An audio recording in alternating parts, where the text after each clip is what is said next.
Hey everyone, it's the Angry Honey Badger, and it's time to take a look at the late August patch notes. So let's go ahead and jump right on into the champion changes, which are going to be now happening. Alright, first we have Akali, which we have a little bit of a change, or a fix to Mark of the Assassin that now correctly grants the energy return when a target is killed by the magic damage from her passive. So a nice little fix there for Akali. Next, we have Alistair. In general, we have a base movement reduction going down by 5, which isn't too much, but a little bit. And then the headbutt cast range is also going to be reduced by 50. So nothing too big for Alistair, just little changes to probably round him out a little bit better. We have some changes to Corki happening. We have Hextech Shrapnel Shells, no longer benefits from critical strikes. Valkyrie cooldown has been increased at every level. And then we also have Missile Barrage. The cast time for the missiles has also been increased by 2 seconds. So a little bit of a nerf to Corki, some would say. He's a pretty strong carry if you're really good with him. If you're not, he does take a little bit to get down, but this is a little bit of a nerf for him, so we'll see how this affects things. I wouldn't be surprised if they buff him back up, though, in other ways later, because I don't think he was super awesome, but I know he's good. So moving on, we have Diana. We have lots of changes to her. We have a handful of nerfs happening. We have her base health regen being reduced. We have the updated model of the Splash Art 2. We have Crescent Strike. The damage is being reduced on that, along with its ability power ratio is being reduced by 0.1. Pale Cascade, the damage per orb is also being reduced for that. Lunar Rush, there also is a cooldown increase on that, which I don't think it's going to be a huge issue, really.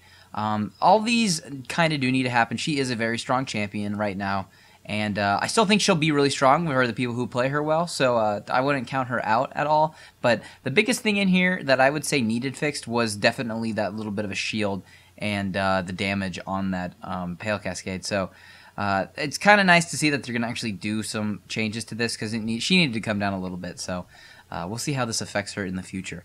Next, we have Evelyn. They're trying to fix her still. I know that they did that rework for her. I'm personally not a fan of the rework, along with a few other people I've talked to. I know some people who do enjoy it.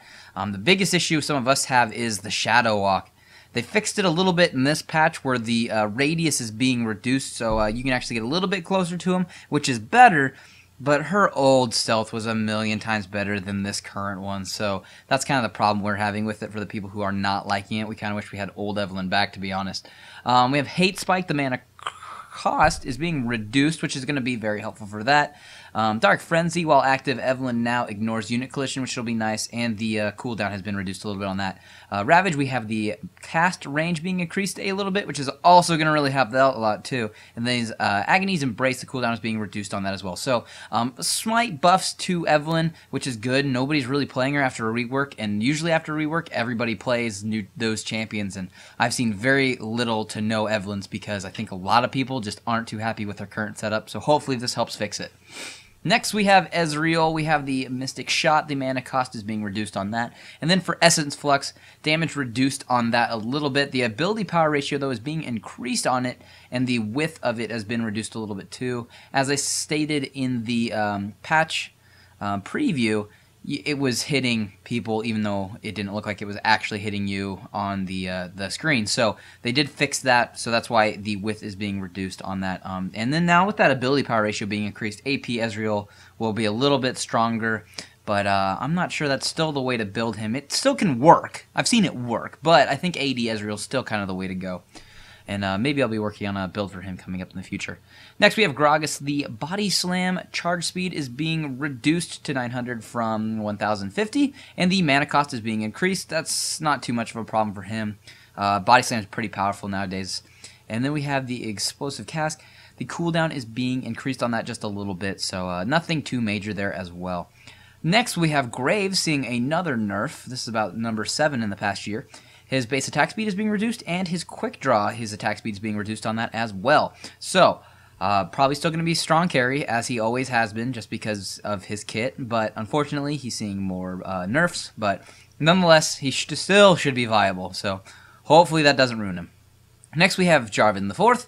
Demacian Standard. While targeting a location outside of the Demacian Standard's range, Demacian Standard will now be cast at its maximum range in the detection of the target location. So, just a little bit of a change there to try to help make that work and cast a little bit better. Next, we have Karthus, the Wall of Pain. It no longer reduces armor, which it really didn't need to. And magic resist reduction adjusted to 15% instead of a flat amount. So, a flat 15, 20, 25, 30. So, it's just going to be at 15%. So, there you go. All right, we got some changes to Katarina. We have her Veracity, which the cooldown reduction for a kill and assist has been increased to 15 seconds from 10. This is going to be a lot better for her, for having your ultimate up more often. I don't know why it was only 10. It needed to be up at 15, considering other champions like Darius, who haven't seen nerfs yet, and their ultimate's up technically as long as you get a kill with it. So, she should have got one too, and I'm glad that she's going up 5 seconds here, so this will make her feel good on the whole, having your ult up right away. And then for Bouncing Blade, the base damage is being increased a little bit, the ability power ratio is being decreased just a tiny bit, and then the mark detonation ability power ratio is also being reduced just a tiny bit. So that'll kind of balance itself out a little bit. Early, she's going to have a little bit of a better poke on her Bouncing Blade, so hopefully her early game will be a little bit stronger if you're having any trouble with her. And then on the Sinister Steel, the ability power ratio is being reduced on that. It's not surprising to me. It did really good damage for such a short cooldown on it. And then on Shunpo, we have the damage being increased, especially at early levels. And then we have a cooldown reduction on it, which is going to be nice. It was a little too long, and the damage early was a little low. I mean, 40 damage for a 14-second cooldown, that's pretty bad trade-off. So just some slight changes to Katarina. Hopefully, I don't think this is going to really change her to make her more or less more overpowered or more underpowered than people already think she's at. I think this will just round her out to become a little bit better chance of or a choice, really. Next, we have Mordekaiser. He has been increased in size of his model, which makes sense because he's such a beast. They should make him bigger, so kind of a nice look. Hopefully, that'll be in the game. Next, we have Nunu with the Ice Blast. The slow duration is being reduced to 3 seconds from 4. I can completely see why they would do this. It is very, very long at 4 seconds, so this will be a little bit easier to try to get away from at least, because that slow is pretty awesome. Next, we have Rengar. His Unseen Predator now leaps directly on top of the target instead of slightly behind them.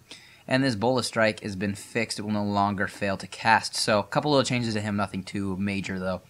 We have Shen with the Shadow Dash. The cooldown has been increased a little bit, which I think that makes sense personally. It's up pretty quick, so I don't think it'll change Shen too much. Next, we have Teemo. The Toxic Shot has been fixed yet again for people who are stacking lots of attack speed to correctly stack and get that poison damage off, which is a good fix because this is one of the problems they have with Teemos. Toxic Shot seems to always get a little messed up in some of their patches. So hopefully it is correct, because if you watch my Teemo build, I stack attack speed for the most part with certain items, and it does massive amounts of damage, especially with that poison over time. Next, we have Twitch. His exposed damage has been increased, and the mana cost has been reduced, and his Spray and Pray has been reduced cast time frame to make his attacks more responsive. Twitch is actually pretty strong after the rework, so this is actually going to make him a little bit stronger, so hopefully hopefully this just still works for Twitch and they don't have to nerf him in the future, but Twitch is actually not so bad nowadays, so I'd actually maybe recommend playing him a little bit just to see if you like his new rework and to see if you like this new damage change and the mana cost reduction. Then we have, finally, for champions, Warwick. They have fixed his passive to now, on his buff icon, it will now work properly and consecutive hits. So, just a slight little change there, nothing major. So, a couple fixes to some items. As you may have seen, the Abyssal Scepter, the aura range has been reduced. You know, it does make sense that they did do this. At 1,000, anybody who was any type of AP could use it, and it would work effectively. So, it's going to become maybe an item that you don't recommend quite as often for certain champions. So, but we'll see in the future. I'll try it out and see if I notice any major changes. I probably won't. But, you know, it's just going to make the item a little bit more unique, and it'll open up other build opportunities if in case you don't want to build that now. And then we also have some other changes happening. The following items will now display a targeting indicator to show whether you are placing a ward inside of a bush for Real's Lantern, Vision Wards, and Sight Wards, which is going to be nice to make sure that you don't place it outside of one by accident. The following items will now display their cooldown on the item itself rather than from with a buff. So, Malmortius, Hexy Drinker, Banshee's Veil, Guardian Angel, Sheen, Liquid Bane, Trinity Force, Tiered Goddess, Archangel Strife, and the Man Immune. So nice little changes there that you'll be able to see that. And they've also fixed the awards to no longer list that they have 20 attack damage. Don't know why they were doing that, but nonetheless, that is going to be the final change for this patch, guys. If you have any questions or any responses to any of my input on the patch notes and whether or not you think a certain champion deserved or didn't deserve a buff or nerf, go ahead and put that in the comments below. If you're not subscribed, that'd be awesome if you did that as well. Don't forget to hit that like button, and I'll just see all of you guys in the next video.